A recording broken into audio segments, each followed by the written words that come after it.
የፍቅር ጥያቄ ወደ እናንተ ህይወት ሲመጣ ሰዎች እንደሚወዷችሁ ሲነግሯችሁ ለዛ ፍቅር ጥያቄ በጣም ትህትና በተሞላበት መልስ መልሱ። እወድሃለሁ፣ እወድሻለሁ ብለው ሰዎች ወደ እናንተ ህይወት ሲመጡ የምትመልሱት መልስ ለቀጣዩ ህይወታችሁ አስተዋጽኦ አለው።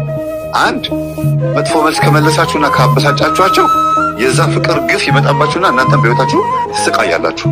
የእናንተም ደግሞ የፍቅር ጥያቄ ተቀባይነት ላይኖረው ይችላል። ምክንያቱም መልካምነት መልሶ ስለሚከፍል እንደገናም ደግሞ የምላስ ያፍህን ፍሬ ትበላለህ ስለሚል አንደኛው ይሄ ነው። ለንጹህ ፍቅር ንጹህ መልስ መመለስ።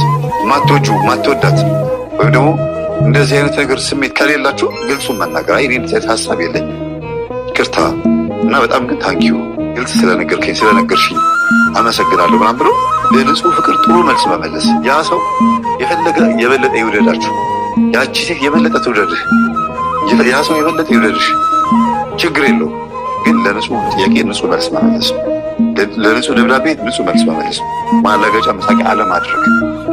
ለምን ምላሹ መጨረሻ መጥፎ ነው የሚሆነው ስታረጉት። ሌላው ሁለተኛው ጉዳቱ ጥሩ መልስ ባለመመለሳችሁ የሚመጣው ጉዳት ምንድን ነው? ባላገጣችሁባቸው ቁጥር፣ ባሾፋችሁባቸው ቁጥር ልባቸው በጣም እየከበደባቸው እያዘኑ ህይወታቸው እየተጎዳ ነው የሚሄደው።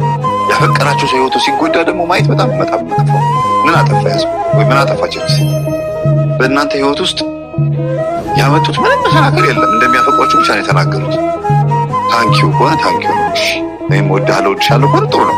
አልችልም ከሆነ ደግሞ አልችልም ብላችሁ ነው ተው፣ እንደዚህ አታርጉ፣ በቃ አይሆንም፣ እንደዚህ አይደረግም ምናምን ብሎ ጓደኞቻችሁንም ማሳረፍ ነው፣ ማስቀመጥ ነው። አለዚያ ከባድ ነው። የእነሱ ጓደኞች መጥፎ ምክር ይመክሯቸውና ይሰራላል።